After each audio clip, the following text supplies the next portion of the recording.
ఇది ఇట్లుంటే బీసీ రిజర్వేషన్లపై బీఆర్ఎస్ బీజేపీ తలోదారి. బీఆర్ఎస్ బీజేపీ దారులు వాళ్ళకు అర్థమైన దారులు. ఇది కాంగ్రెస్ ఇచ్చే బిల్లు కాదు, ముంచే బిల్లు అనేది వాళ్ళకు అర్థమైంది. ఇక్కడ ఎస్ బీఆర్ఎస్ బీజేపీ తలోదారి. ఇప్పటి వరకు కేసీఆర్, కేటీఆర్, హరీష్ రావు ఈ బీసీ బిల్లు మీద కానీ, బీసీలకు 42% రిజర్వేషన్ మీద కానీ నోరు మెదపలే, నోరు తెరవలే, మాట్లాడాలి. ఏమనంటే బనకచర్ల, ఏమనంటే ఇంకేమైనా సోషల్ మీడియా వారు అవసరం లేని మాట్లాడతారు, అవసరం లేని అని. ఇప్పటిదాకా బీఆర్ఎస్ పార్టీ నుంచి అధికారికంగా ఇది లేదు.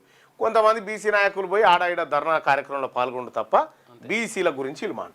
ఇక భారతీయ జనతా పార్టీ కరాఖండ్గా చెప్పేసిండు ఆ రాష్ట్ర అధ్యక్షుడు. కరాఖండ్ ఇంట్లో ముస్లిమ్స్ ఉంటే మేము చెయ్యము.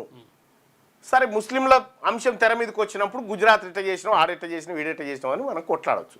కానీ ఇక్కడ ఇస్తామన్నది కాంగ్రెస్ పార్టీ. క్రెడిట్ వస్తే కాంగ్రెస్ పార్టీకి.